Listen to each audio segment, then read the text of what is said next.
engagement and interaction of teachers and teacher educators. We hope you're finding the experience valuable and useful. Thank you for taking the time to join us today as we talk about inclusive practices in the English classroom. I'm delighted to be joined by Dr. Santosh Mahapatra, who will facilitate this session. Dr. Santosh Mahapatra works in the Department of Humanities and Social Sciences at BITS Pilani, Hyderabad campus. He teaches courses on academic English and critical pedagogy and supervises PhD students. His research interests are teacher development, technology integration, and language policy. Delivered as a two-part series, this first part on inclusive practices in the English classroom aims to introduce the concepts of disability and inclusiveness in the English language classroom. After defining disability and inclusiveness in the English language classroom, he will discuss various forms of disability.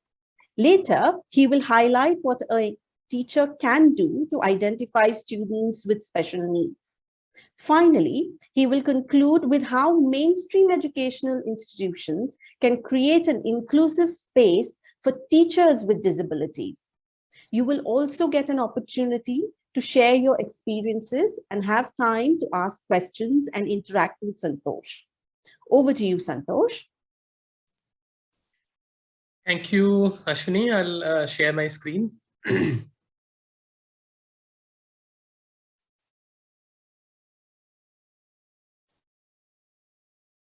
Can you see my screen? Yes, we can. Okay, thank you. Hello, everyone here on Zoom and people who are on Facebook.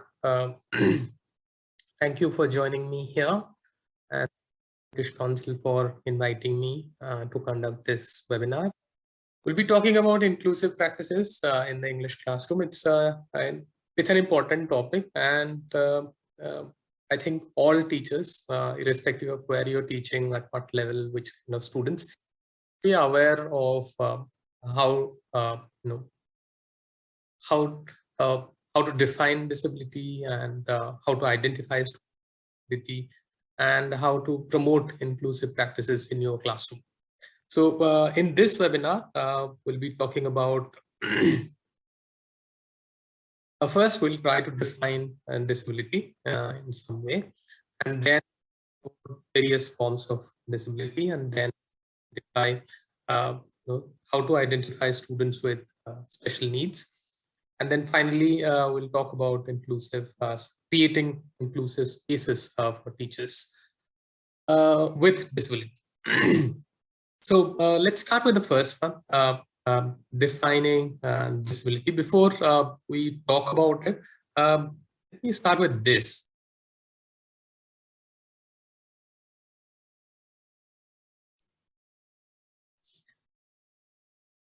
Okay, so I have a few statements.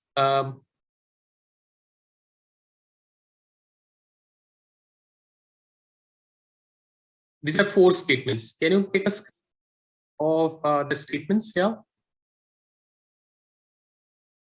And I think Ashwini will share link to menti.com. You can go to that link and respond to which of the following statements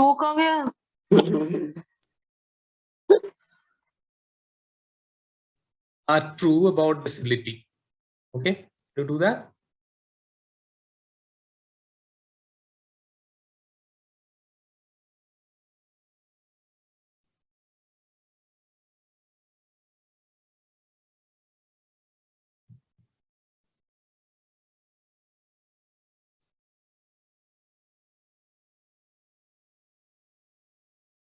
These are 4 statements.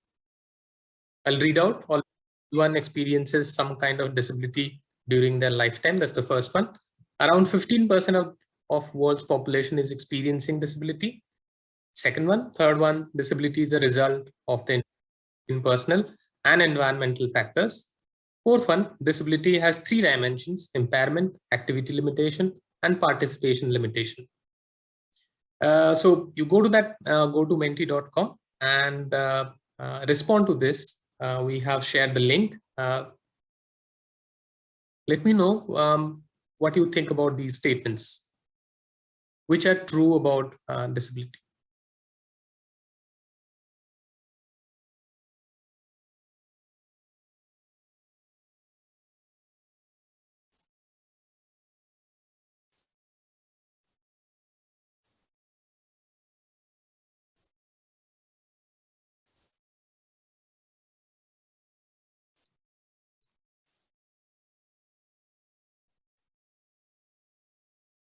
Okay, here is how you are responding.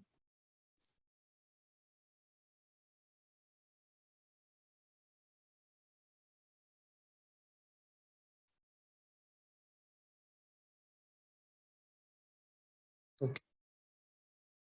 So the last one, the fourth one, you think that's true? Not sure about the other three, right? That's the case. Okay, that's giving that gives me an idea how you are thinking about disability and your kind of awareness about disability also. I have one more question which will give us an idea, which will give me an idea about how much you know about disability right now in terms of training.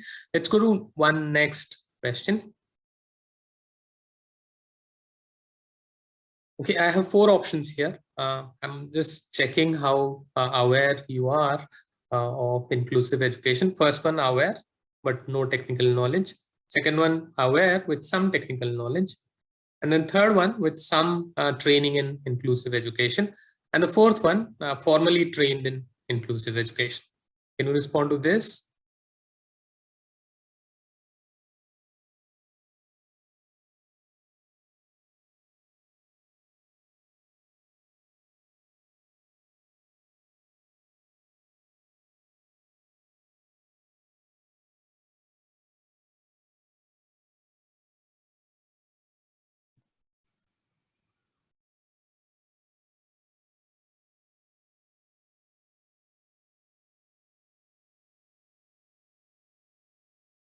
Okay.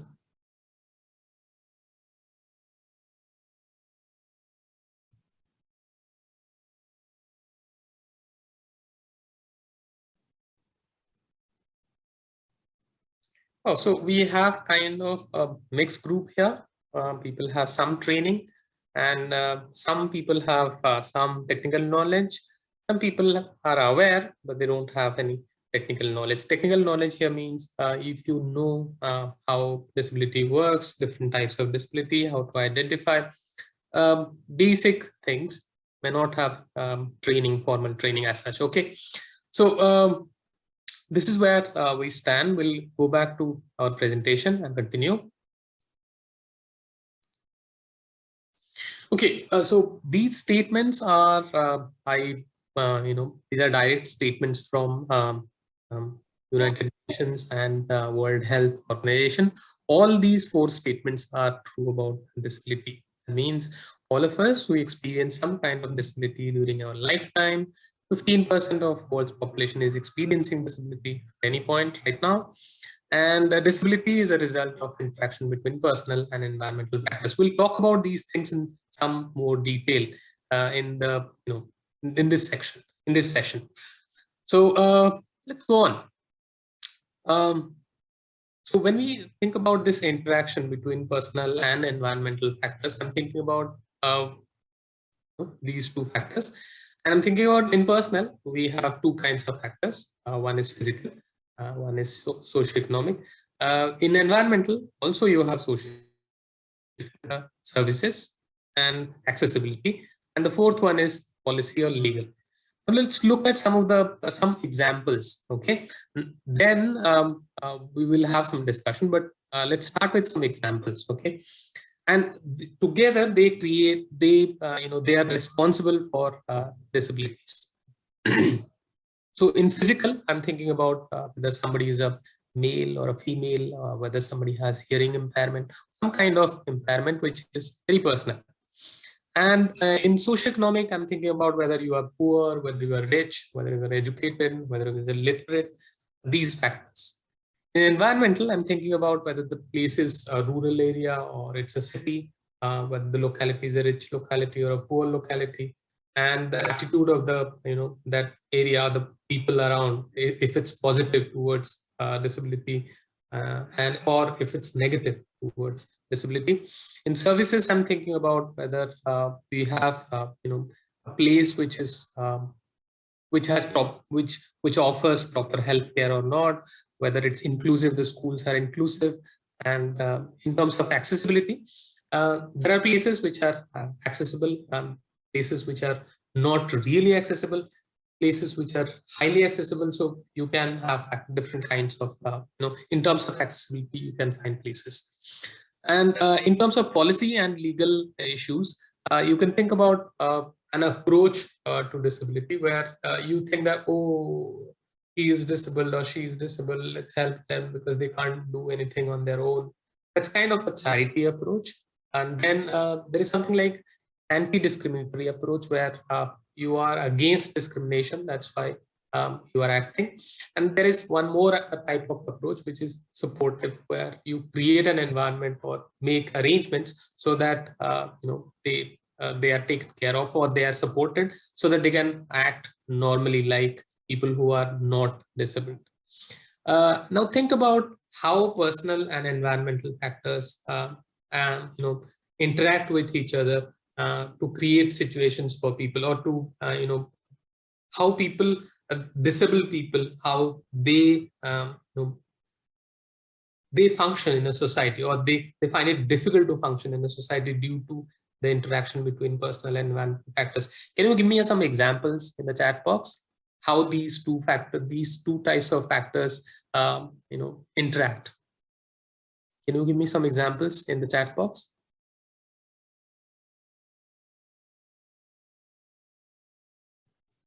Personal and environmental. Okay, two types of factors, how they interact. Because I have already claimed, like there is a claim that it's an disabilities and interaction is a result of an interaction between personal and environmental factors. Can you give me an example of that? We would love the Facebook audiences to comment on the questions too. We will be taking note of those comments as well. Thank you, Bhavna.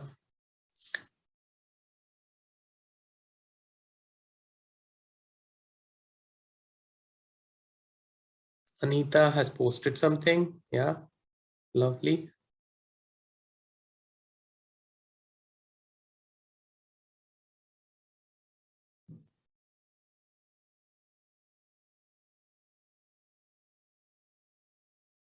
Okay, where people display a social, moral myopia and discriminatory attitude, undermining the confidence of differently abled people who are an illiterate people. Okay.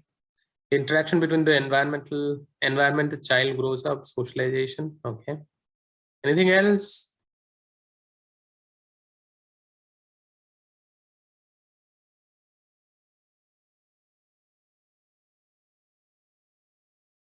Anybody else? Okay. So you think about how these two types of factors, personal inhibitions with regard to infrastructure. Sorry to interrupt, Santosh. There's a request for you. Could you please repeat the question once? This request is from Facebook audience. Yeah, I'm asking you to give me an example of how personal and environmental factors interact to create disability, or to kind of interactions that result in disability. Can you give me an example of that? Interaction between personal and environmental factors, how they result in disability. For example, I'll give you an example. You can think of more. For example, if you are, let's say, a female, okay, and you have some issues with, let's say, hearing, okay, and you find it difficult to hear things clearly.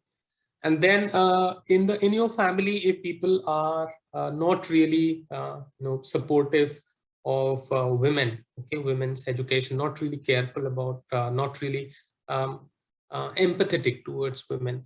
They may not take much care to support you there.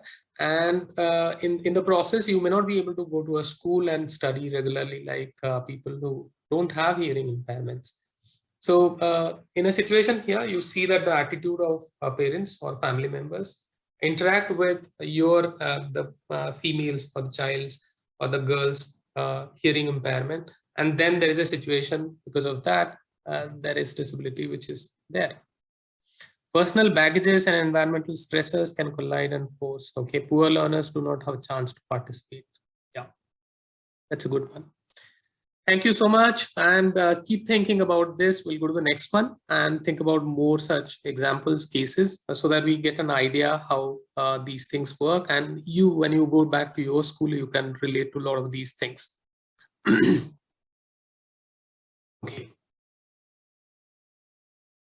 So when I'm thinking about disability, I'm thinking about different types of disability. I'm thinking about visual, hearing, locomotor, learning, thinking, mental, neurological, speech and language, social, different types. Okay, I think most of you are familiar with these things. You may be aware because most of you wrote that you are aware, but you may not have technical knowledge as such, but you are aware. So this is just basic awareness. And I'm thinking about, let's talk about the dimensions of disability here. The first one is impairment, when we are thinking about a loss of some kind of loss, for example, vision, memory, or something like limb. And or you can think about how that leads to something like a problem in hearing, doing physical activities, or remembering. And that leads to participation restrictions. For example, you cannot participate in go to a school, you cannot go to a community gathering, you cannot go to a hospital and ask for services, access services. So you face these problems because of impairment, which leads to activity limitation, which further leads to participation restriction. Can you think of an example where you relate impairment and that leads to activity limitation and that leads to participation restrictions? Can you write the kind of impairment you are thinking about, hyphen the activity limitation you are thinking about, another hyphen the participation restrictions you are thinking about? Can you write that in the chat box?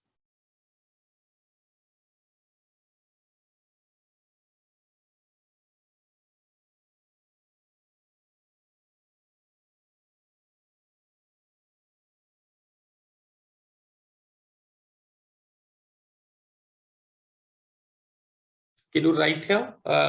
Give me an example of impairment and hyphen visual impairment, can't play with peers, and then what that leads to. Smriti, can you write? So Moshami is saying autistic kids cannot socialize. Okay. And what that leads? Yeah, I think, can I just request the audiences to post your messages or comments in the chat for everyone. You need to enable that option to message everyone and not just the host. Yeah, that will help because I got a lot of messages earlier. School that doesn't have ramps or lifts and there is a school function on the top floor. Okay. Okay, so can you give me a few more examples quickly? Bias selection of sports teachers. Memory, inability to remember to make connections. Perfect, Brinda, that's good. Weak bones, limitation of movement, confinement to a small space. Give me what happens because of confinement to a small space. Where is the participation restriction coming in?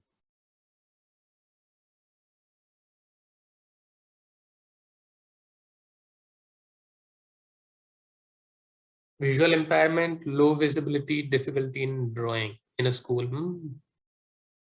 Lack of socializing opportunities. Think, okay. Hearing impairment, not accepted by others, withdraw and low participation. Where? autistic kids can participate in games.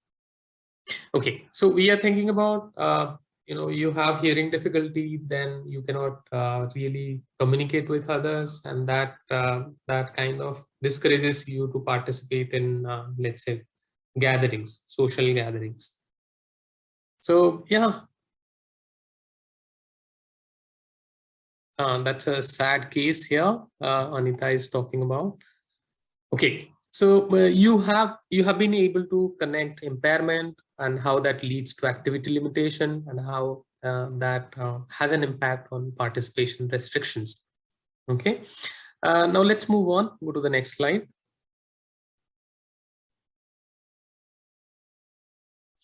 So we'll talk about how we can identify special needs because most of you are teachers. I just hope that you are teachers or you have something to do with students and teaching and learning education. So let's talk about how we can identify the special needs.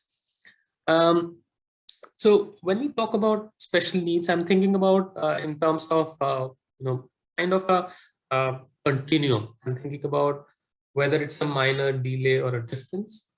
And slightly severer is difficulty in managing things. And then it becomes an acute problem. So it's kind of continuum we are thinking about.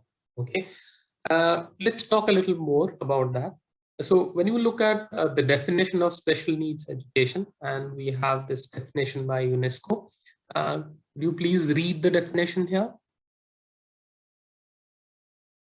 Education designed to facilitate the learning of individuals who, for a wide variety of reasons, require additional support and adaptive pedagogical methods in order to participate and meet learning objectives in an educational program. So we are now moving on from people with disability or people with special needs, people have people who have impairments or disability, to we are moving into education in particular.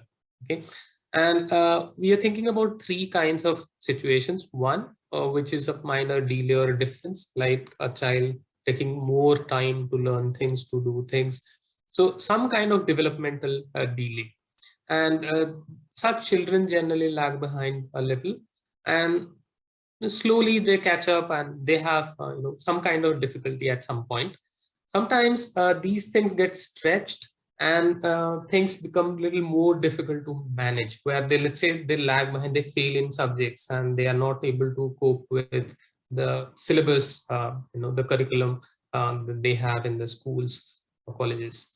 And then that becomes an acute problem where you have serious difficulty in interacting and doing things and managing your life. It has a severe impact on your life. So we need to identify which stage they are in and how we can address what we can do for them. Okay.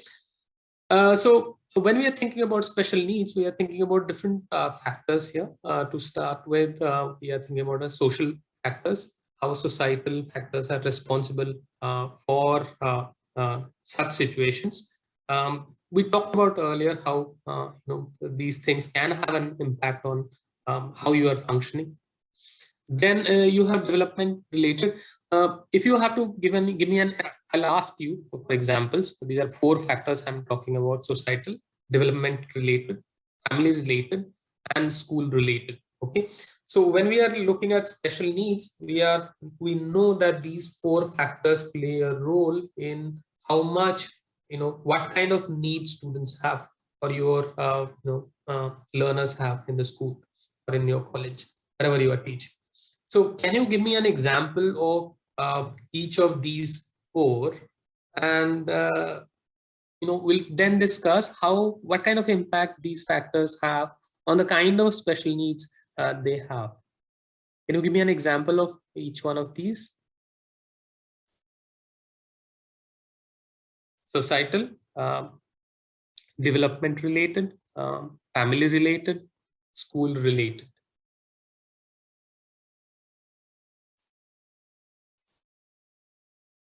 One example from each.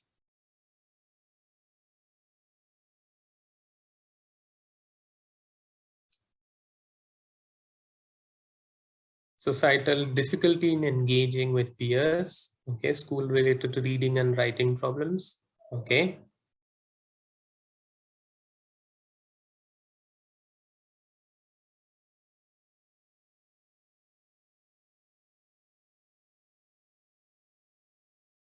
Anybody else? Development related, family related, developmental delay, speech developmental delay. Okay. Not reaching the milestones in accordance with the societal norms. Okay. Motor skills delay. Yeah. Family and society related communication issues. Societal, exactly what? Can you specify? Family low expectations. Okay. Inability to socialize. That's right. Poor physical and mental development. Inability to connect. Family may not be able to cater to their needs. Say unsupportive family members. Putting them in a very stressful situation. Expectations, fear of being judged, struggle to fit in. Yeah, these are good points, very good points.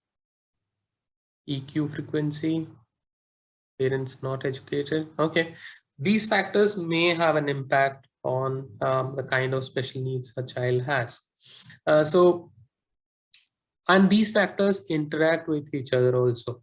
For example, if the society where the child is living in, the members of that society, they have a negative attitude towards people who are experiencing some kind of difficulty or disability. That leads to a situation where I mean that includes family, obviously, because that's the society. Let's say the family is also not very supportive. So if it's a girl child and there is an attitude, certain kind of attitude towards women, which is not really empathetic, not really positive, the family may have similar kind of attitude. So it's kind of, it gets further re-emphasized. Okay, and that gets strengthened if the school doesn't have teachers who are trained in special needs education. So they may not have the right kind of attitude to help the kid. And if the child is suffering from or experiencing some kind of developmental delay or something, that becomes seriously problematic. It becomes a big problem for the child. So they interact with each other. But sometimes what happens is society is not very supportive. Outside people are not supportive. The family members are extremely supportive.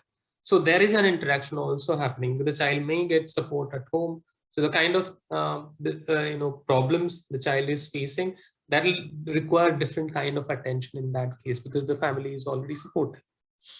So they interact with each other, and that's how it works. Let's go to the next one.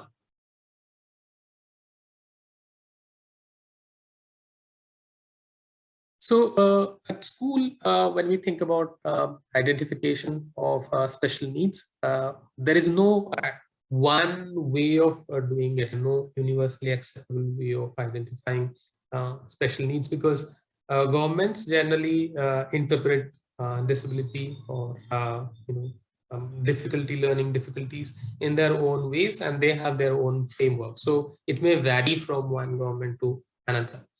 So there is no universal agreement on the kind of disability people are facing and how to address special needs in those cases.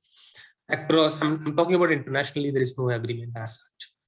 Though a lot of developed countries have some kind of agreement, but developing countries and underdeveloped countries, they may not have a similar kind of attitude towards special needs education or identification of special needs among children, school-going children. Okay, now next one is to think about how to identify whether the student is facing any of the three situations. The first one is whether it's a disability, which has to do with organic pathologies. Then whether it's a difficulty, which has to do with more of behavioral or emotional problems or difficulties. And the last one is disadvantages, which is more of socio-cultural in nature, socio-economic in nature, could be linguistic also. Can you give me an example of each one? Okay, disability or difficulty and disadvantage, all three, one, then hyphen the others, hyphen the third one. Disability is the first one, difficulty is the second one, disadvantage is the third one. Can you give me an example of each one?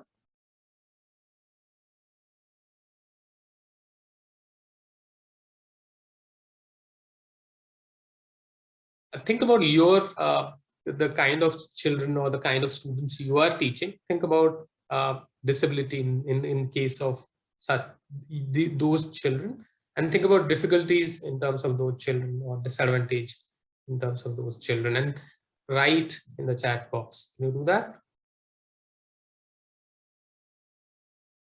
Our Facebook audiences can again comment there.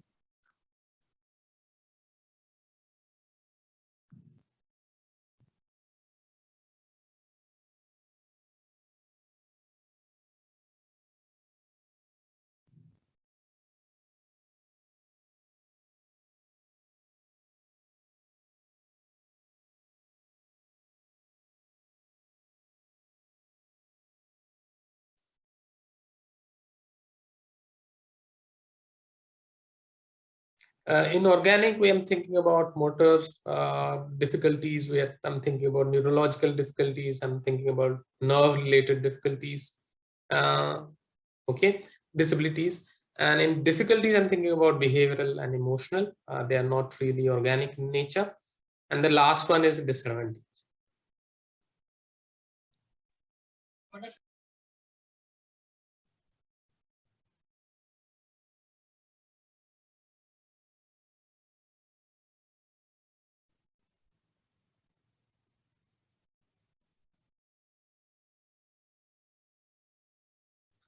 Writing, spellings, it may not have to do with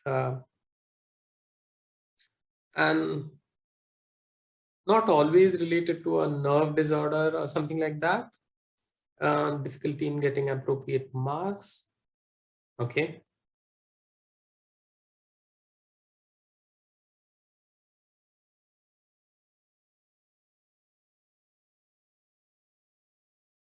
Okay, we have a few examples. So I'm thinking about, let's say, where I have difficulty in processing because of neurological problems. I'm not able to process information. I'm slow in responding to questions and understanding questions. And I have difficulty in uttering words because of nerve-related issues. Is the first category. Difficulties, I have behavioral emotional issues because let's say I overreact to situations, or I'm very anxious when somebody asks me questions in public. Those are difficulties I'm facing. And when I'm thinking about disadvantages at home, let's say my parents are not able to support me with the kind of facilities I need. Let's say I have hearing impairment and I need some kind of something to facilitate hearing, but that's not happening because they don't have money. And sometimes it could be linguistic in nature. I don't have people at home who can speak English. So I come under a lot of pressure when it comes to speaking in English, because at home there is no scope for no exposure to English at home. So think about these things.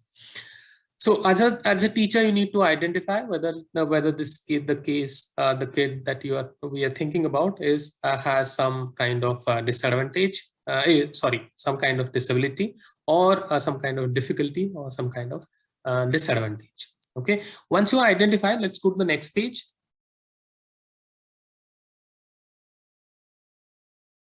So when I'm thinking about common learning difficulties, I have these are the common learning difficulties: dyslexia, attention difficulties, dysgraphia, dyscalculia, and dyspraxia. Now I have some definitions on the right side. So can you match these and write in the chat box? Let's say 1 is C, so 1C, 2B, 3A, 4E, 5D, something like that. So can you write that in the chat box? Read carefully and write. You have 2 minutes.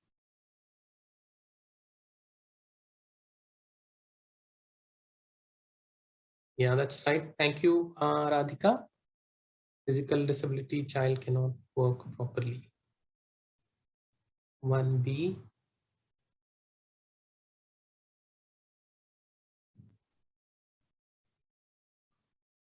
You can type your answers here. the chat box.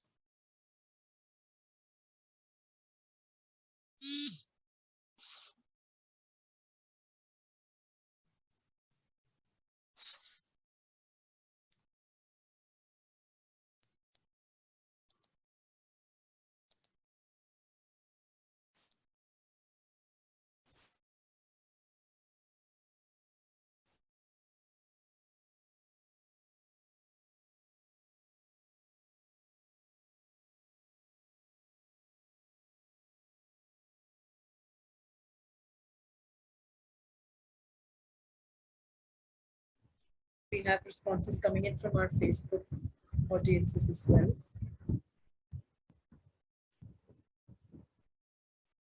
Nice. We have a lot of responses here.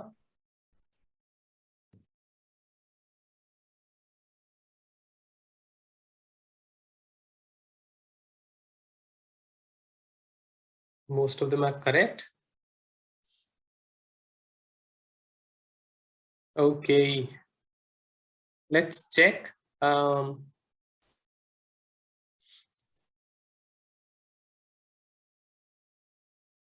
Yeah, dyslexia has to do with neurobiological issue, and where the kid has, the children have difficulty with word recognition, spelling, decoding, and reduce grasp of phonics. Attention difficulties. This has to do with development. This is a developmental issue which results in lack of focus, impulsivity, and hyperactivity.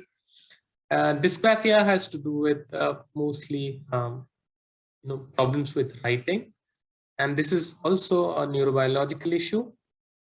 Dyscalculia, it's again a neurological syndrome. It has to do with difficulties in solving mathematical problems, arithmetic issue problems, and dealing with numbers. And dyspraxia it's again a neurodevelopmental issue affecting movement and motor coordination. I think most of you have given correct answers. So you are aware of common learning difficulties. You need to read a little more on each of these. We may not have time to discuss these things in detail. So I would recommend going back and reading on these things and how to identify children, what we can do for them who are experiencing these learning difficulties.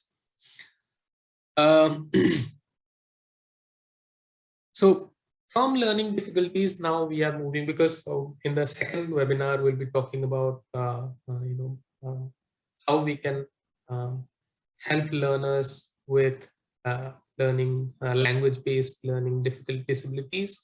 So how to accommodate them or how to include them in the classroom. We'll be talking about those things. So before that, we need to, that's why we need to think about language-based learning disabilities. Need to have some idea. Let's start.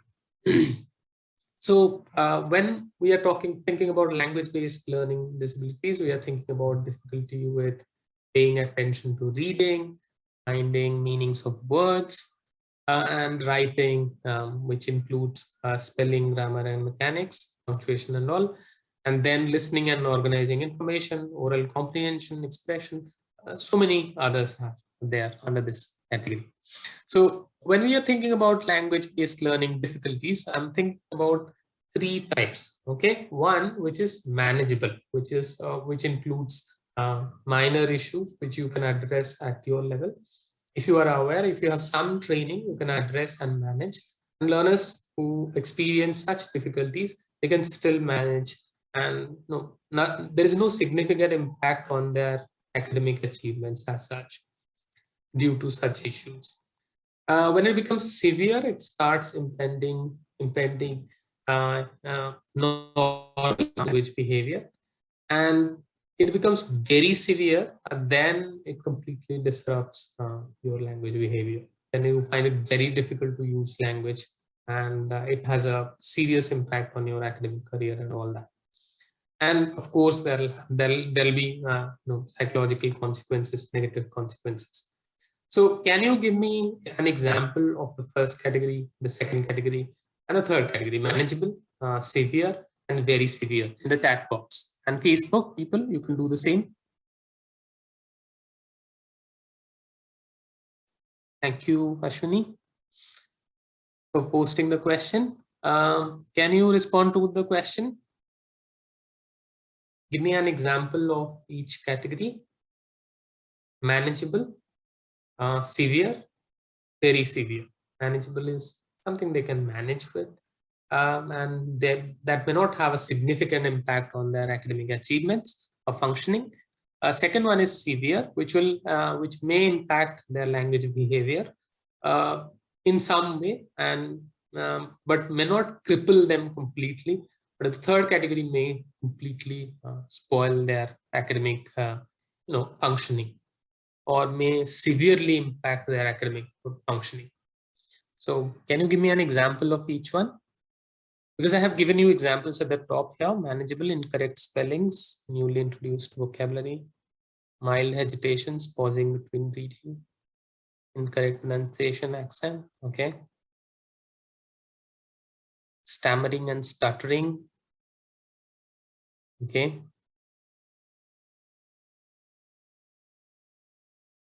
Think in terms of the the impact it has on language. I'm talking about language behavior. So think in terms of language behavior. Incorrect word order, severe, okay. Manageable spelling errors, okay. Not very frequent spelling errors, some minor spelling errors, not recurring all the time. Severe comprehension, yeah, could be.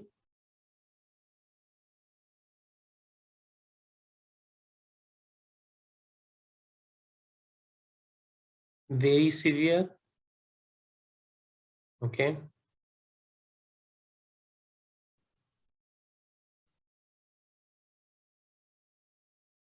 Complete inability to read and write, probably, okay. Absolutely impossible to speak in front of anybody, participate in a communication. Complete, extremely difficult for the person, let's say, to participate in any conversation.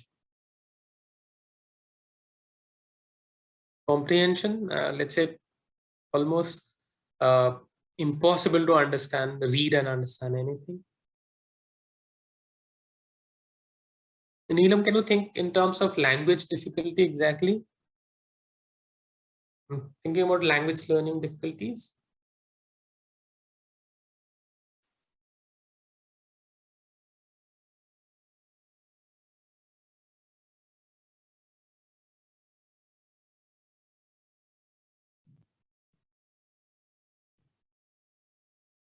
Okay, we have severe with comprehension. We have a lot of responses here we are getting. Think in terms of language behavior. What happens when you are using language? Okay. Okay, so you have an idea. Things like if you have problems with, let's say, punctuation and all, maybe it's a minor issue which can be addressed by the teacher. The teacher is aware. Teacher has some training. Teacher knows how to handle punctuation issues. It becomes slightly severe when it comes to, let's say, difficulty in understanding words, and searching for words. When you are writing, you fail to find words to write. Difficulty in reading and understanding. Those are severe cases. Very severe cases, you are not able to read and understand anything. You find it extremely difficult. You almost fail to communicate with people because there is severe anxiety and other issues. You cannot, because you are not getting words. You have anxiety. It's leads to almost a complete failure when it comes to communication. So yeah, that's a very severe case. Now let's go to the next stage. Once you identify where they stand, the next thing is to think about what we can do as teachers. So once you identify the kind of learning or developmental problem, once it's identified by the teacher. Then next thing is to think about, like we talked about earlier, what kind of factors that are impacting the case there, the child there, or the child's language behavior there. Then the next thing is to think about whether you need to refer the child to a specialist or an expert. There can be two cases, whether you want to refer and there is sufficient evidence or adequate evidence to go ahead and refer, or you think that no, it's not required. But in both cases, you need to continue observing the child, and you need to also be supportive. But the thing that remains there, the condition is the teacher should be aware. You should be able to know that the child needs help. It's not really a case where people consider that child is lazy, not paying attention, and it's nothing more than that. It's just plain laziness. Even I thought at some point, but then when I had formal training in special education during my bachelor in education in Hyderabad, there I got to know about these things, and then I realized maybe I misread a lot of situations. I misjudged a lot of my students. So I would not do that if I had to teach them again. So it's important that a teacher is aware, teacher is trained. That's why we are talking about, that's why this webinar, so that we bring some kind of awareness about disability. And then once you know that there is some kind, you continue observing and continue supporting, and then you know the kind of seriousness of the impact the child the issue has on the child's academic achievements or academic progress. And then what happens is, then you refer the child, or the parents call the parents and they refer them to for clinical evaluation, which happens anyway because you decided earlier. But the support should continue, and the observation should continue. You should make notes as a teacher. This is kind of a moral and ethical responsibility you have. You need to make notes. Make sure that you have adequate information about the kids' language behavior and otherwise. Here, when I'm thinking about the identification of different types of factors, I'm thinking about how we need support from parents. Any other support you can think of at this stage? Any input from any other source? Can you think of any input?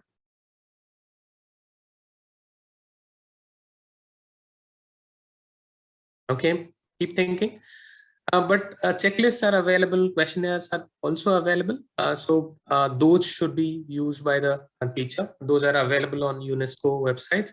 And in this slide also, I'll mention all the resources that I have used for developing the slides, so that you can go back and check the checklists and the other resources that are available.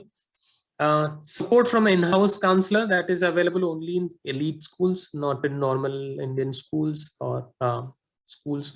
Most children go to such schools where such facilities are not available. And the decision regarding referral should be a collective one. The parents, the teacher, experts, all of us, we should come together and then take a call like this. And what you need as a teacher, you need to provide qualitative information. That's why I was talking about making notes and providing information. So that leads to the next stage is making a plan that is called individualized educational planning, IEP. It's called, this term is used by UNESCO. So I mention it, but in different countries, people have different names for the same thing. The planning involves teachers, students, specialists, therapists, and parents. I'm thinking about all these because planning should involve all these people together, because they are stakeholders in the process. And unless they are involved, it's very difficult to get it implemented. Okay, that's why when you identify a child who has, who is experiencing some kind of difficulty or disability, make sure that you involve all these people. Okay, you involve students, talk to them and ask them in more detail. Ask the parents to come in and talk to the students in the presence of their parents. Then you can talk to specialists and then therapists, whatever facilities available. If you can, help. If you want to help the child, you need to come together. This is there in the UNESCO manual 2020. Now this is one more case I'm giving you. Can you think of what you would do and why? Which one is appropriate? Which one you think is appropriate and why? I'm thinking about a kid, Malik, a 6-year-old boy who uses a wheelchair, and the primary school he wants to attend has a classroom in the first floor. They don't have a lift. What, according to you, could be the best option? I have 4 options here. The first option, they can move the classroom to the ground floor. 1, you should mention why. A and why. B, it is not necessary for the school to make such changes. He can study at home. That's B and why. Number C, his parents can make their own arrangements to help him study separately in the school. Right? Why? And D, the school should provide adequate facilities to students and teachers who use wheelchairs so that they can move smoothly in school. Which one would you prefer? And why?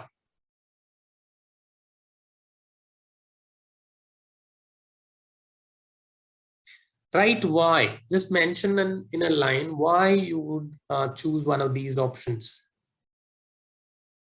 Okay, Indrani is saying that this will help the school ready for other future cases. Allows Malik to access the classroom. A. Allows school to be more inclusive. And D. Because we need to provide inclusive education.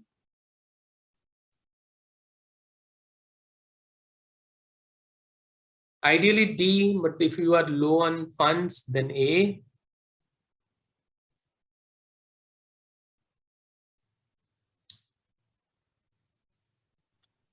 I'm so sorry to interrupt, but we have about 10 minutes left, and then we have some time for Q&A. Yeah.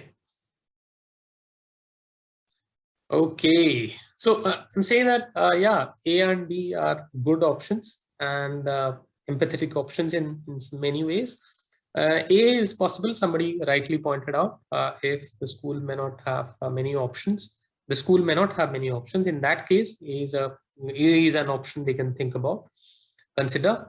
And 4, D can be an option in case of where you have options, you have facility, you have financial support, then D can be a very good option. Okay, let's move to the next section and thinking about teachers, which is not really discussed in general research. In research on disability studies, you don't really see many papers, many discussions on creating inclusive spaces for teachers, which is a sad thing. And we are kind of stakeholders also. If you are experiencing difficulties, then you know better than all of us. But if you're not experienced or you are not experiencing such difficulties, still you can do a lot about this. What happens is when somebody who is experiencing, a teacher is experiencing a difficulty or disability, then the performance expectation is generally low, and that kind of leads to also low self-esteem. But on the other side, on the other hand, what happens is such people can be very motivated, highly motivated, and they may want to help students who are experiencing disability in some form or some kind of difficulty in some form. They want to help them. People with students with special needs. So they work hard towards that. There are some of the positives where you can have an active network of teachers. You search for such people, come together, and you get support from family members. And there you get also support, professional support, and you can make empowering policies. And then, you can improve your competency in the subject, and you can show resilience and resistance. These are the positives that happen, but there is always a negative side to it. And the negatives include if the school doesn't have adequate resources to support you, and colleagues are not really aware, people around who do not carry a positive attitude, And then there is lack of structural support, and empathetic policy making is not there in the state or in that area or in that country. Then it becomes very difficult. In that case, what happens? I'm giving you a case here where I'm talking about one teacher. Okay, think about which kind of strategy would you adopt.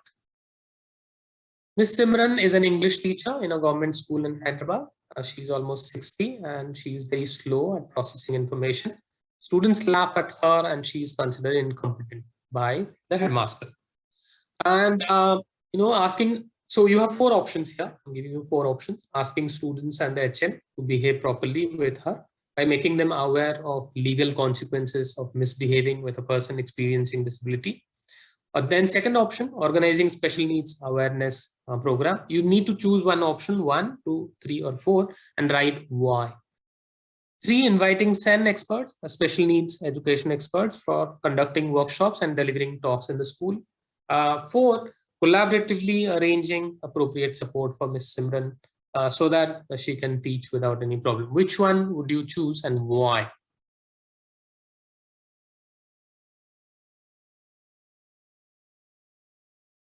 Two and 4. 2, 4, D. Okay.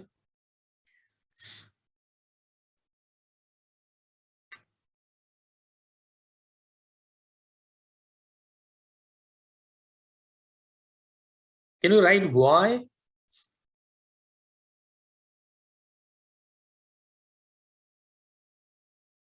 Okay, more inclusive will help everyone. Create awareness, help with situation, all of them. 2 and 3, all of them, yay. Okay, so we have a lot of responses here, 2, 4, 3, 2, all 4. Yeah, so if you look at a framework that is suggested for addressing, for making the school or making the educational institution an inclusive space for teachers experiencing disability or difficulty, we need all 4 of them. We need awareness programs. We need empathetic attitude of all the stakeholders, students, teachers, headmaster, the management, everybody. And then third one is we need a collective effort to provide possible support. Sometimes we need to involve villages around or the localities, people around, so that the message is conveyed to everybody. Parents get involved. It becomes a kind of community support, community-based practice in that way. And then we think about all kind of possible or feasible pedagogical accommodations, what we can do for them. For example, if they are not able to write, can we have one of the students writing for them on the board? Can we have a proxy teacher, something, a shadow teacher, something like that? Somebody who would do the writing only, and the teacher would, if the teacher is on a wheelchair, somebody can write on them for them, something like that. So these are things which may not require much of funding and all, but still we can make the space inclusive. You keep thinking about this issue, you will find more answers to the questions. You will have more options for us to think about. So that brings me to the end of this presentation. Thank you. This is my email ID. And if you have questions and queries related to this, I'll be able to respond right now. If you ask, later you can write to me also. In the next webinar, we'll be talking about language-based, language-based learning difficulties, language-related learning difficulties, and we'll be talking about English language classrooms. Okay, it will be very specific to English language classrooms. That's it. Thank you.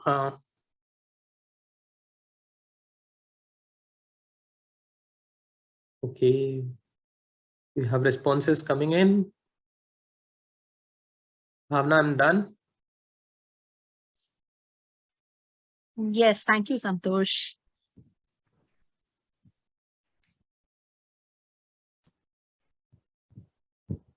So I'm having a look at the responses. The chat is still very active. Some responses still coming in.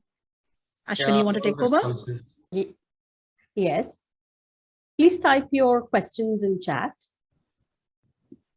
We are ready for any questions now.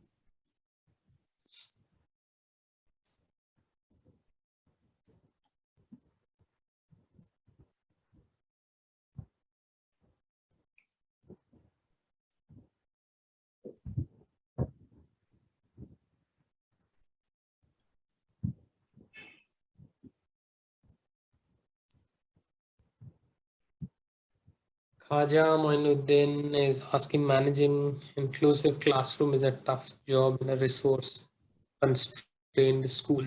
Okay, low resources school, what to do?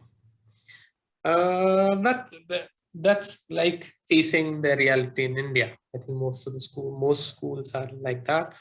And what we can do is to first, to begin with, we can raise awareness, our own awareness.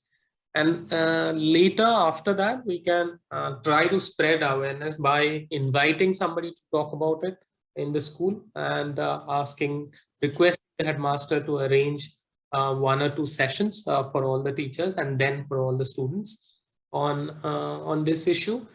And I think that's the way forward. That's how it should be addressed. At your level, you can do this much to address the issue to begin with. Later, you can do a lot. You can include or include parents. You can include students. You can ask organizations like British Council to help you also with this. So there is a way forward if you are really willing to to make a change or to realize a change. You can do a lot. So, but to begin with, you need to raise your own awareness about disabilities, about learning difficulties. Ranjani has a question. Yeah. How can the use of derogatory language towards those with disabilities be addressed? This is an issue which we face because I think it's partly cultural, partly also because of the societies we belong to. They are also responsible. Our families may be responsible to an extent, but that's why we have schools, and that's where the changes can happen. So what we can do is to create awareness programs at a school level and request the headmaster once again to create awareness programs. And maybe this can be part of the discussion where we can talk about things like the words that are inclusive, the words that are exclusive or derogatory, as you say. So maybe a list of words you can write on a piece of chart paper and paste it on the school walls in several places, the same chart paper, where you write about the right kind of language and the wrong kind of language and paste it over. This will be kind of a very in the beginning you can start with that and you can go on and do a lot of other things to spread awareness. Inakshi has an interesting question. Sometimes it's really difficult to lift off certain rules for a special child because the peers are all ears to what the teacher says. It usually happens during tests. What can I do in such a scenario where there's a test and cannot possibly help openly? Yeah, I think we have rules. Government of India has rules for supporting children or accommodating children tests. And those rules also include giving extra time to students, helping them with instructions, helping them with a scribe, or asking somebody else to write for them. Those things are there. They can be practiced. Just that you need to be aware of what is permitted and what you can do in your school space. But there are a lot of things which are permitted, and you should be aware. As a teacher, you should be aware of all those rules, government rules, and then make the best use of those rules. You can interpret. Some of them are also open for interpretation, so you can interpret some of the rules also on your own and use them and ask the school to help you, because if somebody disagrees, they can be prosecuted. So you can do a lot.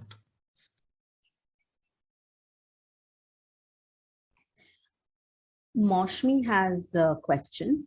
Okay. Is there any special way of teaching grammar? We'll be talking about mostly, we'll be talking about these things in the next webinar, where we'll be discussing language skills and components in the next one. So we'll be talking about methods, materials, and assessment in the next webinar. I think you should come to the next webinar, and I will talk about these things as much as I can. I'll try. Okay, we'll talk about those things in the next one.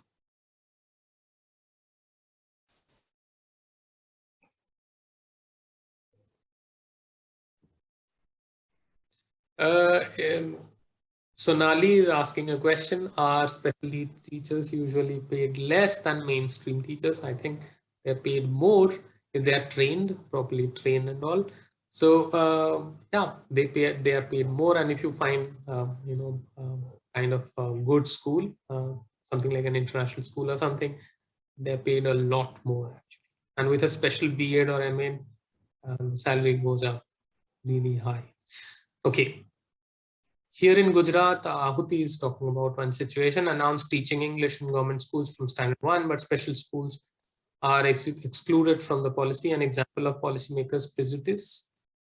Yeah, absolutely. Why not? It's an example of prejudice. It's a kind of more than prejudice. I would say it may have to do with lack of awareness rather than prejudice, because first they need to be aware, then we can think about prejudice. But I think policymakers are not really aware, they are not really trained in, or they don't have in the policymaking body, they don't have somebody representing disability studies or disability education or special needs education.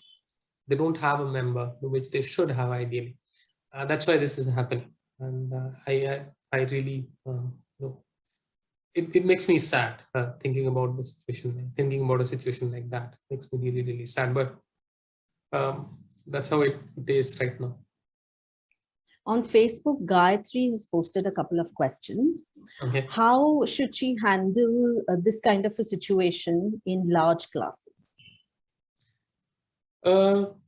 See, to begin with, you need to identify people who are facing difficulties or disability, or kind of difficulty or disability they are facing. You need to identify if you can. If you think that you cannot because it goes beyond your ability, maybe you need the help of an expert who can help you identify, who can help you and the kid also in many ways. There are several organizations which are working towards it. Several NGOs are there. If you want to contact some of them, you can do that also. They're available online, so you can contact them. And then once you identify the kind of difficulty they're facing, then you need to think about what you can do to teach them. So as an English teacher, we can think about how you can accommodate the needs of that particular student or those particular students.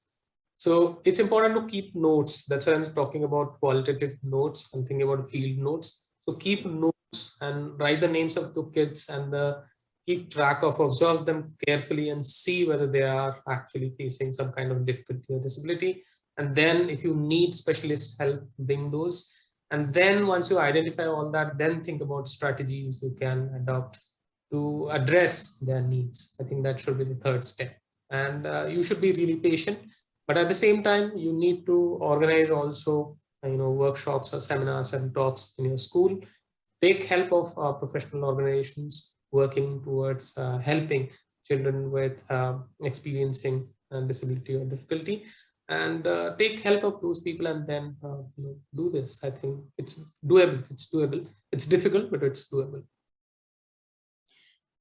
Gayatri's second question is on how to handle long-term effects on the self-esteem of the disabled students.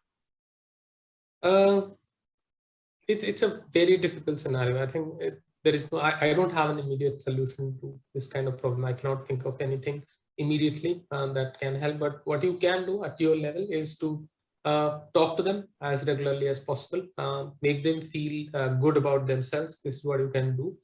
And try to reward them for their achievements as much as you can. Help them participate more, create a space, and create awareness among your colleagues so that they can do the same, so that the child has a little more confidence to take home in the school in terms of academic achievements. And you can do that by being slightly more accommodative, where you give a little more time to finish assignments, help them ignore some of the spelling errors or some of the punctuation errors or something like that, because they have special needs. And keep talking to them as much as you can. Give them a lot of love, show love, display love, and display affection, and reward them vocally and otherwise for their achievements. Make them feel good about themselves. If you can do that, I think that will have a good impact on their confidence. Indrani's question is about schools. Okay. She says, many times we find special needs children in mainstream schools, but there is a segregation within the school. Schools have SEN departments which teach special needs children in an exclusive space. How is it then an inclusive school if there are isolated pockets within the school itself? It's not inclusive unless they have severe behavioral issues. There is no problem in accommodating. So I'm talking about feasibility. They should try to accommodate. Ideally, the case should be to try to accommodate as many special needs children as possible in the regular classroom. But only in severe cases you can create separate or segregate them as create separate pockets. But otherwise, there is no need. And when they talk about inclusive education, when they talk about inclusive spaces, inclusive schools, because of lack of awareness, I think that's the main problem. Because they do not have lack of awareness, and that also includes lack of training. They need formal training in special needs education. And that can happen only when the school is willing to invest in special education training programs. And that should happen. Ideally, if the school has money, they can financially invest, they can hire experts and train their teachers in special educational needs and spread awareness. And so you need training for management, people who are in school management board. You need training for the headmaster. You need training for teachers. All of them, if they are trained, then only this can happen. Otherwise, it's very difficult. And then the training should kind of come to the students. Otherwise, it won't work. The students should also be aware, like I told you about putting posters. What is appropriate? What is inclusive? What is not inclusive or derogatory? Those sort of posters, and how you treat them, how you identify them. What are the problems they face generally, and if you know them, then report it to the teacher. Something like this should be spread in the school clearly, and then the kind of attitude you should show, and that is considered to be empathetic. That there should be an explicit discussion on this with children. I'm talking about small children starting with class 4 or 5. You start then by 7th, 8th, they become aware generally, and regular workshops for students and teachers. Inakshi has a question on information. Okay. She says, how best can we help children, both personal at a personal level and at a professional level, which is quite limited. But as a language teacher, she would like to know ways in which she can try to make her classroom more inclusive. Yeah, so we'll be talking about how you can make your classroom more inclusive in the next webinar. We'll be focusing on materials, methods, and assessment, and how you can create materials, create use methods and create assessments that are more accommodative, that are more inclusive in nature. We'll talk about those in more detail in the next webinar. So Mosmi, please come to the next webinar. Santosh, can we screen the last slide on references? Yeah, sure. I'll share. That will be shared, right? Later. Yes, the PowerPoint will be shared on the website as well. Yep. Yes.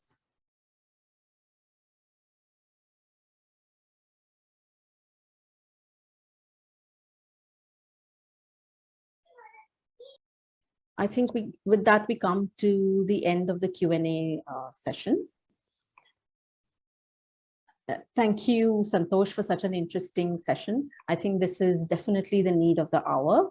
And thank you all for taking the time to attend this session. And we hope to see you again for the second part of the session, which will deal more in detail about making English language classroom more inclusive.